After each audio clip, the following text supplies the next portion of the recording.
कौवा और कोबरा। बहुत साल पुरानी बात है। एक धनवान राज्य में बहुत बड़ा और पुराना बरगद का पेड़ था। उस पेड़ पर एक कौवा कौवी का जोड़ा अपने घोंसले में रहता था।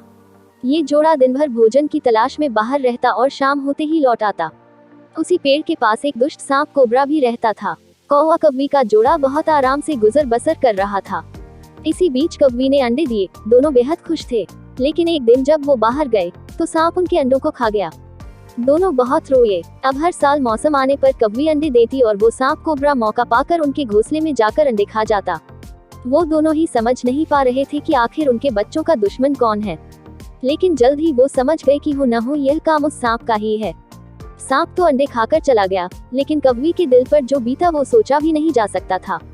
कौवे ने अपनी पत्नी को ढाढ़स बंधाया। अब हमें शत्रु का पता चल चुका है, तो हम कुछ उपाय भी जरूर सोच लेंगे। कौवे ने काफी सोचा और अपनी मित्र लोमड़ी से सलाह लेने दोनों उसके पास गए। लोमड़ी ने अपने मित्रों की दुख भरी कहानी सुनी। लोमड़ी ने काफी सोचने के बाद कहा, मित्रों, तुम्हें वह पेड़ छोड़कर जाने की जरूरत नहीं है। मेरे पास एक तरकीब है जिससे उस दुष्ट सब से छुटकारा पाया जा सकता है। लोमड़ी ने अपने चतुर दिमाग में आई तरकीब बताई। उन्होंने लोमड़ी को धन्यवाद दिया और अपने घर लौट आए। अगले ही दिन योजना अमल में लानी थी। दरअसल उस प्रदेश की राजकुमारी एक सरोवर में अपनी सहेलियों के साथ जल क्रीड़ा करने आती थी। उनके साथ अंगरक्षक तथा सैनिक भी आते थे।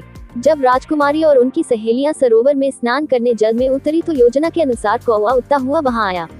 उसने पहले तो राजकुमारी तथा सहेलियों का ध्यान अपनी ओर आकर्षित करने के लिए कांव कांव का शोर मचाया। फिर राजकुमारी तथा उसकी सहेलियों द्वारा उतार कर रखे गए कपड़ों व आभूषणों में से राजकुमारी का प्रिय हीरे व मोतियों का विलक्षण हार चोंच में दबाकर ऊपर उड़ गया। सभी सहेलियां चीखी, वह राजकुमारी का हार उठाकर ले जा रहा है। सैनिकों ने ऊपर देखा तो सचमुच एक कौवा हार लेकर धीरे धीरे उड़ता जा रहा था। सैनिक उसी दिशा में दौड़ने लगे। कौवा सैनिकों को उसी पेड़ की ओर ले आया। जब सैनिक कुछ ही दूर रह गए तो कौवे ने हार इस प्रकार गिराया कि वह सांप के खोल के भीतर जा गिरा। सैनिक दौड़कर खोल के पास पहुंचे तो वहां हार और उसके पास में ही एक काले सर्प को देखा। सैनिकों ने भालों से उस सांप के टुकड़े टुकड़े कर डाले और वो दुष्ट सांप मर गया। कौवा कौवी बेहद खुश थे। शिक्षा। शरीर से आप भले ही कमजोर हों, लेकिन सूझबूझ का उपयोग कर हम बड़ी से बड़ी ताकत और दुश्मन को हरा सकते हैं। बुद्धि का प्रयोग करके हर संकट का हल निकाला जा सकता है।